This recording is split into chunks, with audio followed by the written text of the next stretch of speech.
Hello everyone, welcome to Loving Life conversation series, People Who Change the World. Today we have Chris Ye, best-selling author, founding partner of Blitzscaling Ventures, mentor, advisor, father of two. Welcome, Chris. Thank you so much. It's an honor to be here, and thank you so much for coming to my hometown of Palo Alto, well, my adopted hometown, to shoot this video. Yes, we are right outside of Rick Honda Library, where you wrote most of the book, Blitzscaling. I want to start with the question of which I usually ask at the end for my most interview, and I want to ask you, how do you define the success of your life? That is an amazing question, and I would actually have to define it in a couple of different ways, because there are different elements of life that you want to be successful at. So at the core of things is just the desire to be happy. And happiness is a word that's kind of squishy, it's hard to define, and for me, I think happiness is a combination of actually feeling joy in the things you do, but also finding a sense of meaning and purpose in what you do. So at the core of everything, I want to be happy. And that means that I would need to be able to have my family be happy and successful. I want to have a successful career. And then I also want to ultimately feel like there's meaning and purpose. And that's where the other kinds of success come in. So a big part of success is how many people have I been able to improve their lives? And I have a mission statement that I use, which is that I want to help interesting people do interesting things. And so the kind of work I do as an author or as a mentor, as an investor, is all centered around helping people do interesting things and working with entrepreneurs, having an impact, hopefully leaving the world better off than before. That's all part of how I define success. So finding happiness with a purpose and mission. I want to ask a follow-on question, Yes. which is helping interesting people do interesting things. How do you define interesting? Well, that's the thing. So interesting implies that people are doing something that is unusual, right? If they're doing something that's conventional, how interesting can it be? And that generally implies it's people who are trying to do something new, people who are trying to change the world. And this is, of course, very classic when it comes to entrepreneurship. Steve Jobs has said, I want to make a dent in the universe. But obviously, you want to make a positive dent. And so the kinds of people I'm looking for are people who are smart, ambitious, hardworking, think different, but are also trying to make the world better. So making something new, innovative, making a dent in the world. You also mentioned in your answer for defining success is around family. Yes. And a lot of people, me, for example, I'm an entrepreneur. I have two young kids. I remember when you were giving the talk at Stanford, you mentioned you were a CEO and you have two young kids. So you left that job. Do you find it easier over time to balance or integrate family and work? So it does get easier, right? The fact is, when your children are born, they're born helpless. Right? This is the nature of the trade-off we've made, right? Our children are not born ready to go. Like a lot of animals, the animal drops out and is born and it can just wander off. Like a giraffe can run the first day it's born, but a human baby cannot. And that's because we've decided to prioritize these enormous skulls and the brains that are contained within them that ultimately allow us to have civilization and all sorts of amazing things.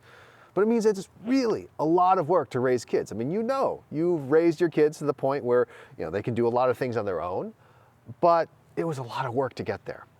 So for me, with the kids, in the early days, it was so hard, right? You're not getting enough sleep. There's so much to do, diapers to be changed, baths to be arranged, and all these different things. It doesn't get easy when you get older, but it gets physically easier. There's just less time that's available. Yes, you still are subject to emotional storms and things like that, but physically you're just not spending hours a day taking care of the kids.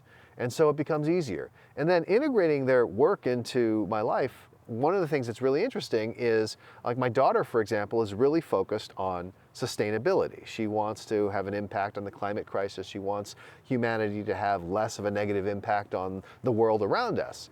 And so as I go around and I'm mentoring, I'm meeting people, I'm constantly meeting entrepreneurs who are trying to do the same thing. And so now all of a sudden I can draw those connections together. I can help her have role models that she can look up to, amazing women who are making the world better, or amazing men who are making the world better for that matter. Or my son is interested in illustration, cartooning, and so I will meet people who are animators. I have a friend who I've met, who I've worked with on some things, who is a former Disney animator. He worked on The Little Mermaid and Beauty and the Beast and The Lion King. I mean, what an amazing resource. So as the kids get older and they have their own interests, it becomes easier and easier for me to actually weave those into the actual life I lead. That's a great example of developing yourself to the best of you, being the best version of Chris, and that in return gives more to your kids instead of putting family and work as conflict. They're actually integrated as one. And that's something you need to do to serve as a role model for your children. Your children should not look and say, oh my God, work is a terrible thing, and I always have to trade off and balance between work and family. If I spend time on work, it means it doesn't help my family. If I spend time on family, it means I'm necessarily not going to do work. In fact, these things can be integrated, right? People talk about work-life balance, but that's an older term. Now we talk about work-life integration. And being able to integrate all the things that are important to you, whether professionally or personally, I think is one of the ways to be happier. Yes, yes, integrate everything to be happier. So we're currently outside of the library where you wrote most of Blitzscaling, and I was very moved when you said at Stanford, how do you know you're a writer? If you don't write, then you feel this itching. And I feel the same way. I want to ask you, how do you write? How do you manage your energy? Where do you draw inspiration? And are there any rituals you write in the morning or in the afternoon to get a book out, to get your writings to the world? Excellent question. So there's writing a book and then there's writing in general. For writing a book, a big part of it is dedicating time to it, right? It takes a lot of time to write a book, and the only way to do that is to actually dedicate your time. So that's why we're sitting here outside the library, even though, of course, this is a holiday, and so the library is ironically enough closed. But the thing about the library is that when I come here, I'm not going to be interrupted. I'm not going to be interrupted by my family. I'm not going to be like I would at a coffee shop, interrupted by people who wander past and see me. I can just say I am devoting these 2 hours to working on the book. And to work on a book, it really requires you to allocate time and set it aside in your calendar. But writing in general is something that doesn't have to be done that way, because if you wait until you have a block of 2 hours to do it, you probably won't end up doing it. You need to find ways to squeeze in. I'll give you an example. I just flew back from Canada. I was in Canada to attend a conference, and before that to speak at Harvard Business School. And so I'm on a plane, and because I was paying for it myself, I flew coach. So I'm crammed into this little seat on an Air Canada flight.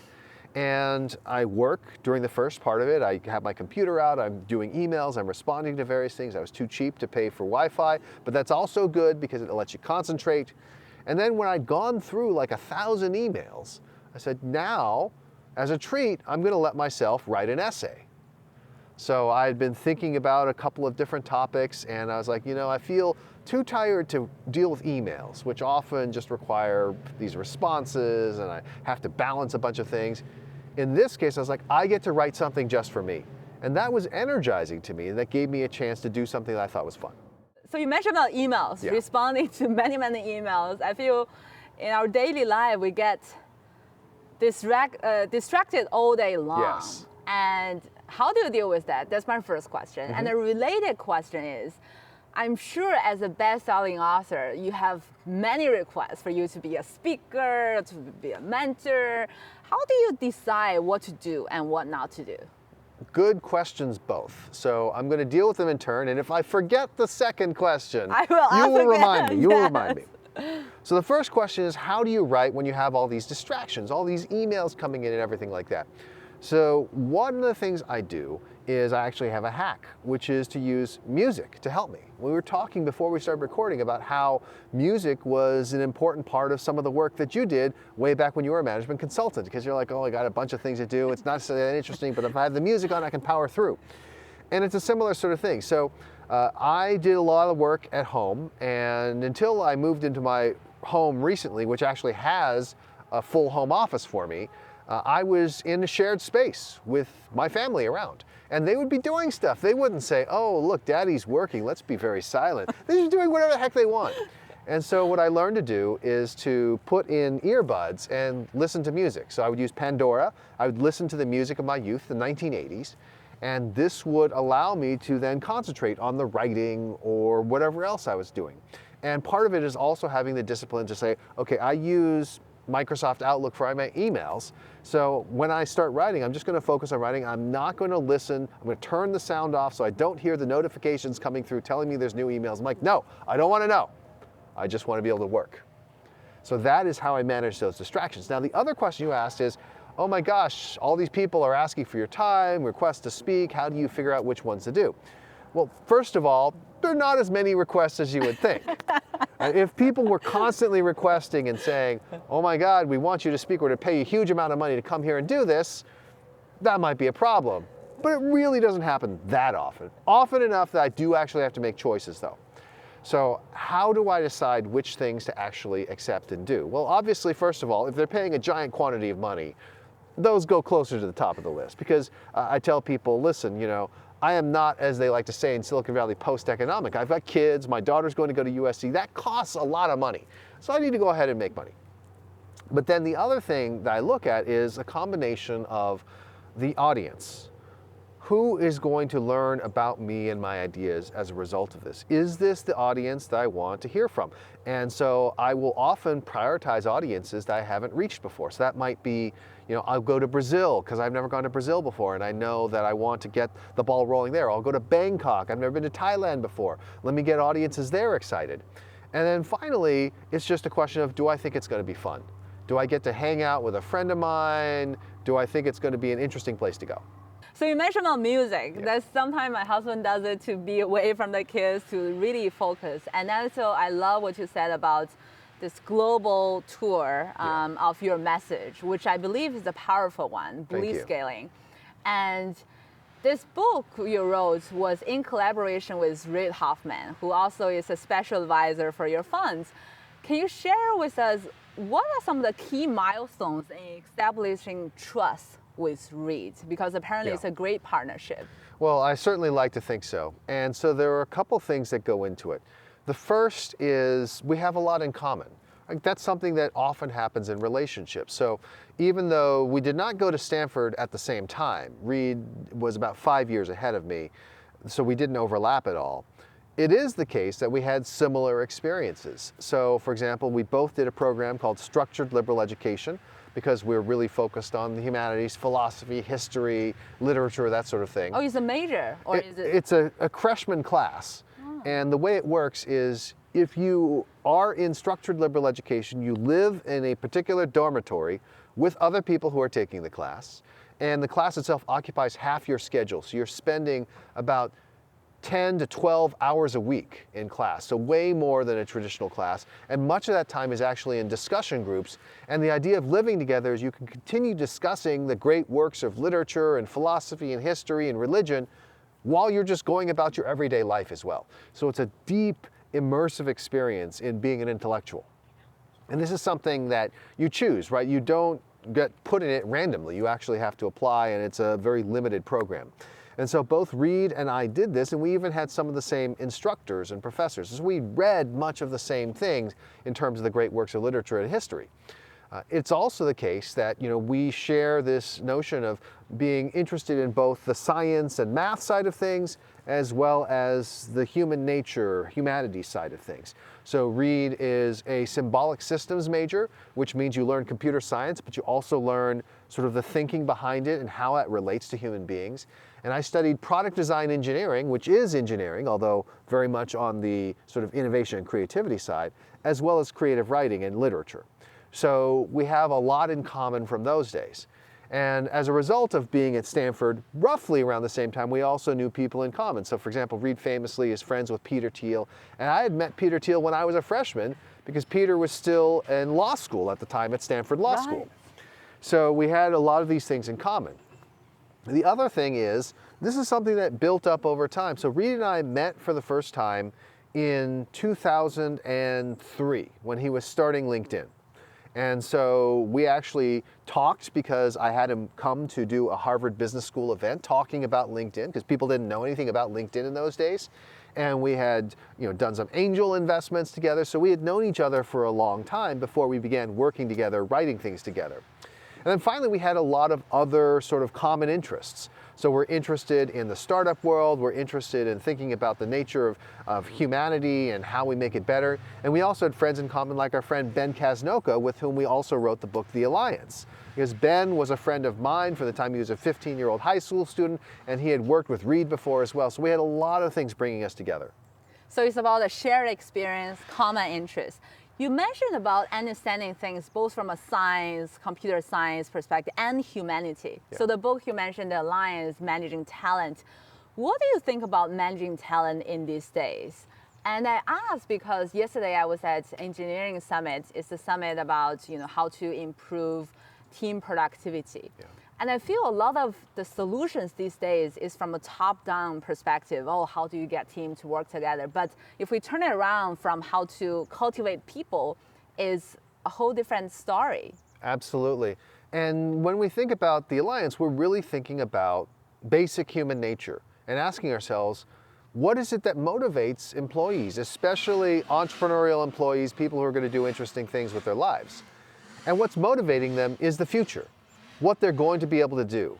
And so the real thing that's happening in people's careers is they're not just choosing things based on what's going to make them the most money or what sounds the most prestigious on their LinkedIn profile. They're also making choices based on what's going to allow them to accomplish their dreams in the future. And the whole principle behind the Alliance is to say, okay, if we have a future orientation, if we think about how we can help people accomplish what they're looking to accomplish in their lives, then we can be the employer of choice. So let's talk about Blitzscaling Ventures. Yes. You have two partners, Jeff and Scott, and a special advisor, Reed. Yes. How do you guys make investment decisions? How do you disagree and agree? Excellent question. So we operate based on a consensus approach. So I think this is actually really common with a relatively smaller fund like this. In some larger funds, it's too difficult to get like 10 partners to reach consensus. And so you basically say, well, in general, this looks good. And partners also sort of have golden tickets, if you will, say, I just really want to do this deal. So in our case, it operates on a consensus basis. So the process begins with us looking at all the deals that have been done by top venture capitalists. And so we actually create a report based on databases as well as what we've heard out there, people we've met along the way. And we'll look through all the deals. We actually divide it up, and each of us figures out which ones we think are blitzscalable, and then we go through and we score them together. We actually score things on a 1 to 10 scale in 7 different categories of blitzscalability. And we have an algorithm that tells us, based on that, with an exponential factor and a weighting factor, what our final blitzscaling score is. And we get a score on a scale of 100. So we're looking for scores of 80 or above. And when we do the scoring in those 7 categories, it's done by consensus. We all have to agree, or at least agree to disagree and allow a number to go in to our scoring spreadsheet. And that tells us, okay, is this company we're going to pursue further or not? Now, assuming we're going to pursue it further, usually I do the outreach to the CEO and we'll try out the product, but the other partners may also do research. They may talk with customers. They do all these different things. And then we'll gather together and we'll ask ourselves, okay, what do we think? Is this one that we want to do or not? And there will be debate. But at the end of the day, it needs to be something that's done by consensus. And then finally, the last step, and this is a very important step, is after the 3 of us partners have discussed the deal and decided we think we want to do it, I present the deal to Reed. Because the whole point is we have access to one of the greatest investors of all time. And so I'll say, Reed, here's what we're thinking about doing. Here's the nature of this company. Have you heard of them? Do you know the CEO? Do you know this investor? And he may say something along the lines of, oh yeah, that seems like a good bet. He may say, no, I don't really think so. These don't work for the following reasons. He may say, you should talk to this friend of mine. They'll have a good perspective. Or he may say, wow, that's really good. Can you get more allocation? So whatever it happens to be, that's what we go with. Because as I like to tell our LPs, it may be the case that there are people in this world who ignore the advice of one of the greatest investors of all time, but I'm not one of them. So besides the venture, you also have the academy. Yes. How is the academy differentiate or different from all the other education platforms out there? So the key difference to the Blitzscaling Academy is it is 100% focused on blitzscaling. It's coming straight from the source, right? So there are a lot of places to learn things. But if you want to learn blitzscaling from the author of Blitzscaling, this is really the only place you're going to be able to go in depth. Now, you may see me speaking about blitzscaling at a conference or on a Zoom or various other things, and you'll learn about the basics of blitzscaling. But if you want the details on how to actually do it and to understand how to apply it in your situation, that's what Blitzscaling Academy is for. Because by definition, this is the only place since you created in the first place. The beauty of both Blitzscaling Ventures and Blitzscaling Academy is that they are ventures that only work if you happen to have an author of Blitzscaling on your side, and we happen to have a monopoly. Right, monopoly. That's beautiful. And I wanted to ask you, what do you think are the key elements of a good education? Your mother was a librarian for early childhood library, Yes. and she made the decision to use English as the primary language while you were growing up. And you are a best-selling author, so it's a good education and a good product in a sense. So to you, what are the elements of a good education? So I think that there is the obvious element. There is a second element that many people think about, and there's a third element that people often overlook. So let's start with that. The most obvious element to a great education is that you actually learn interesting things, that you cover the various topics. Like, for example, I have read the Bible, which is a very famous work of literature, also happens to be a religious text for some people. I've read it multiple times at multiple levels, whether in high school or college or what have you. And I've studied it in depth, far deeper than most people who will say that this is their religious text.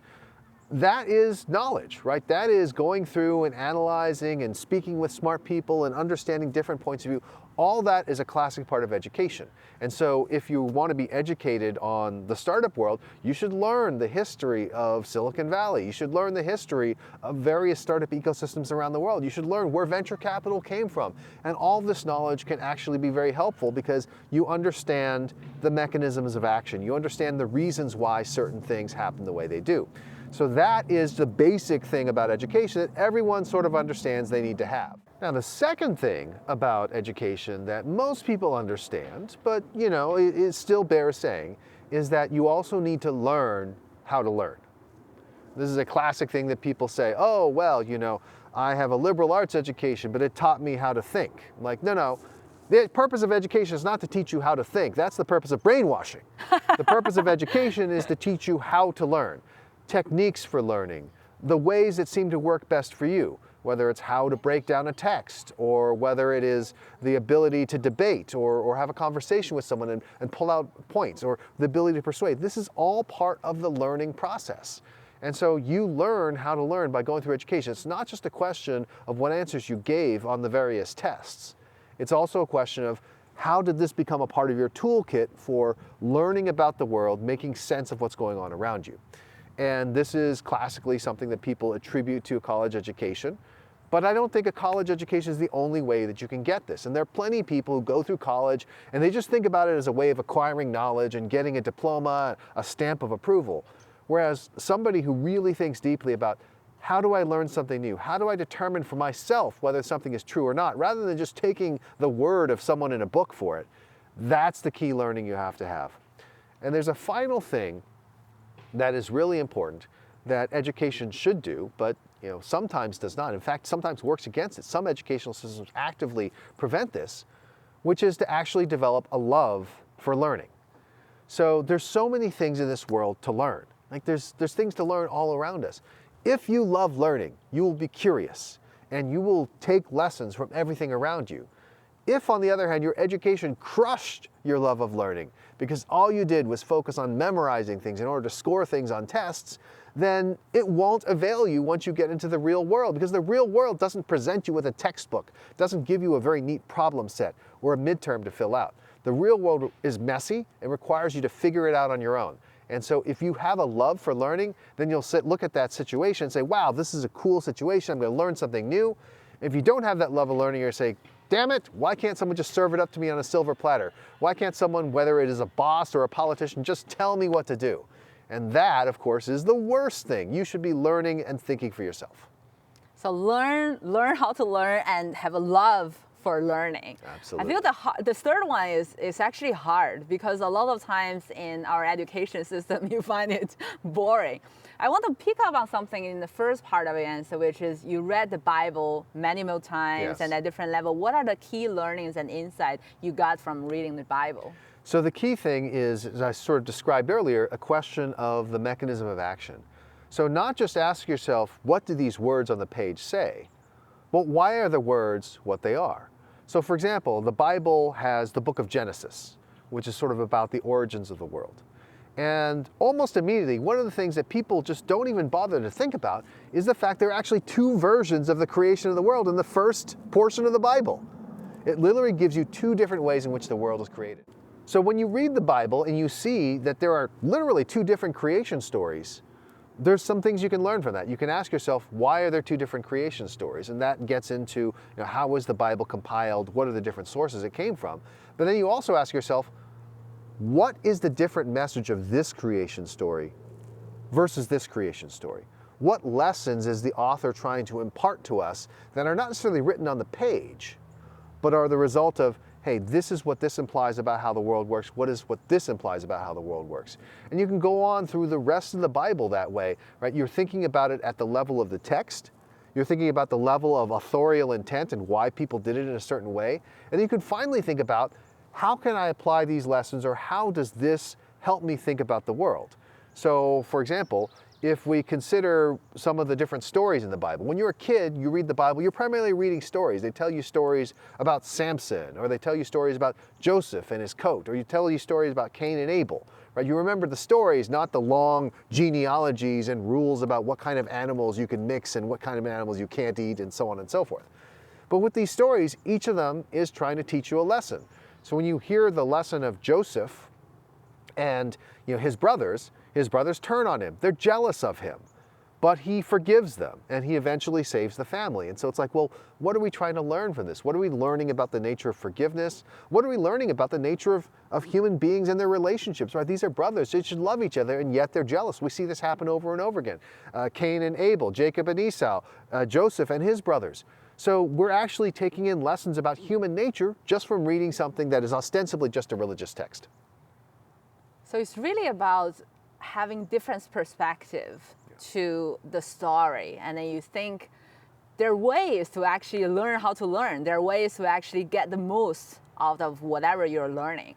And this is touching on a key question, which is to learn. Mm-hmm. I was talking with a girl who does artificial general intelligence, and then she asked the question, why AI can beat Chesco but can't do what a 3-year-old can learn?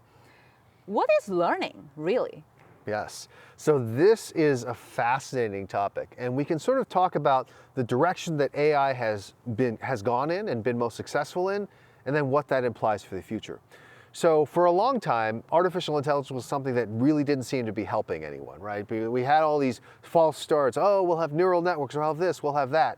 And then more recently, what has happened is the machine learning with large language models, which basically just says we are throwing massive amounts of computing power at massive amounts of data. And the computers are now able to do something that human beings can't, which is to go through many terabytes of data and find the various patterns within them. And that's made it incredibly powerful. And all of us have probably seen things like the generative AI in a Stable Diffusion or a DALL-E or what have you, where we can actually create art, we can create language, we create all these things with artificial intelligence. Now, what do we learn from that? What we learn from that is there is inherent knowledge and lessons to be learned from all the data that's out there, right? And that is actually something it's important for us as individuals to learn. How do we extract a lesson from a large amount of data? We can't go through as much data as an AI can, but we can go through more data than we look at. And we can say, okay, in data, there is something there that we can try to understand. There are insights that can be mined and pulled out, which is why we call it data mining. But we also learn about the limitations of AI, right? This starts to talk about what is it that human beings can do that AIs cannot. How are we going to continue to actually have value in a world in which computing power continues to be subject to Moore's law, is always getting cheaper, always getting faster, always getting more powerful. And the fact is, we human beings are able to do things where there isn't a lot of data, where there isn't a way to extract that pattern. And so, for example, let's take art. People are like, oh my gosh, there's going to be no room for artists anymore because the computer can just generate something in that style. I'm like, no, that's not true. Because if you take the raw output of the computer and you allow the human artist to then tune it using their instincts, all the things they've learned, the stuff that doesn't show up in the data model, they will produce something that's much more interesting, that's much more moving to human beings ultimately than just the pure computer-generated art. And so the AI becomes something that will get you 80% of the way there, but all the differentiation then becomes in that last 20%. And in many ways, the skill becomes even more important because people can tell the difference between something that's just been computer generated and something that's then been tuned by a true creator. Similarly, in all these areas which are new, where there isn't an endless amount of data that is directly relevant that we can extract a pattern from, obviously human ingenuity is going to become ever more important. So trying things that are new, trying things that are different, trying things where there aren't data, that's where our value add lies. So the power of AI, but the limitation of it, Yes. where human creativity, human innovation, and no data, human instinct will power. I want to ask a similar question, but apply to Silicon Valley. Yes. What do you see is the strongest power of Silicon Valley and the limitation of it? So the strongest power of Silicon Valley lies in its human capital. And this is the thing that differentiates it in many ways. So there are many places in the world where you can start a company and you'll be able to find a lawyer to help you incorporate it. You might find some investors to help you fund it. But let's say you're successful. Let's say it takes off. Are you going to be able to find the people that can help you grow it? And that's where the human capital of Silicon Valley comes into play. Because of the many decades of companies that have grown, the many millions of people who've gone through this process, there's just more human capital here than anywhere else. And so it becomes easier and easier for the winning ideas, the ones that really have momentum on their side, to get the human capital they need to keep growing. So that is the strength of Silicon Valley. But the weakness of Silicon Valley is that that human capital is not necessarily tied here, right? There are significant issues with either the economics or the infrastructure of Silicon Valley that render it vulnerable. So it's no secret, it's very expensive to live here. And founders will come here and they will live in a hostel with 12 other people in order to start their company because they are insanely dedicated. But what about those first employees? What are those other people who come on board? How many of them want to work for an amount of money that forces them to live a poor lifestyle when they can just go anywhere else and probably make plenty of money and live a better lifestyle? And so this is something that Silicon Valley has to do. It has to deal with the cost of living issues. It has to deal with the quality of life issues around issues like homelessness and what have you. Like people sometimes bring up taxes. Taxes are the last thing that people need to worry about. If they have enough money, they don't care if they're paying taxes. It's more a question of, do they make enough money relative to what it costs to live here? Now, I think that one of the things that is ironic is people think, oh, you know, now that we have the pandemic and people are working remotely, there won't be any need for Silicon Valley. It's the same kind of logic that makes them think, oh, because of AI, there will be no need for artists. In fact, no, that just increases the need. So if you have the ability to tap a global talent pool, that's fantastic. That means companies can grow even faster. But it also means that you need the ability to be a part of a community that is going to grow these things. And so now all of a sudden you're like, well, the founders of the company, the leaders of the company, it's even more likely that they'll be here. You may have employees all over the world, but the leadership, really the new ideas, the people making the core decisions will be even more likely to be here than they otherwise would be. And because of the fact that, you know, it can be something where they don't have to go into an office on a daily basis, now they can live a little further away. Maybe they don't have to live in San Francisco itself. They don't have to live in Palo Alto itself, but still be able to come in and meet. I went yesterday to visit a company in the alternative protein space that's in San Leandro. That's in the East Bay. In the old days, the joke used to be that VCs wouldn't even ever bother going to the East Bay. It's only a 30-minute drive. But now, if you don't have to go there every single day, if you're just going there every once in a while, it becomes a lot more palatable for people to actually build companies in the Bay Area and in Silicon Valley. So it's really about the human capital, which goes back to what when you were describing your relationship with Reid Hoffman, it's about the shared experience.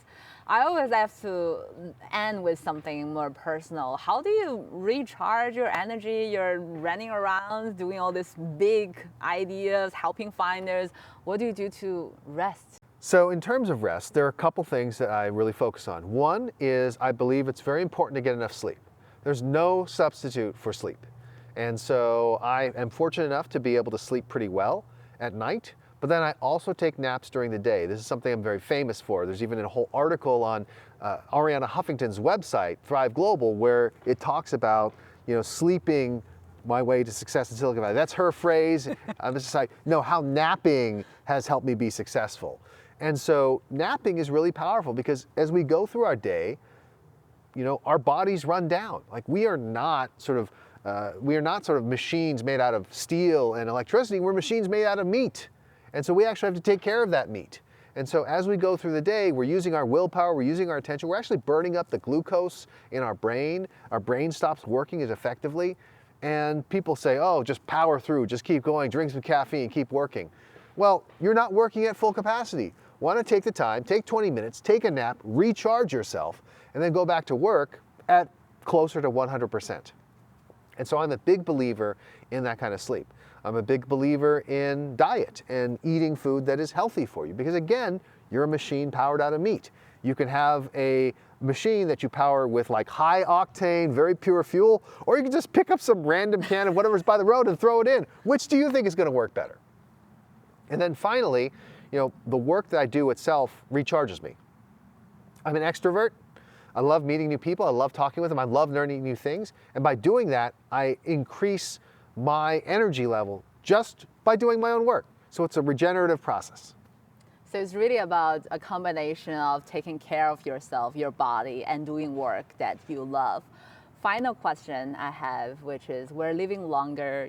Someone said we can go to 180 years. So imagine you are at the end of your life, and what would you have done for your entire lifetime? And you can say, I have had a good life.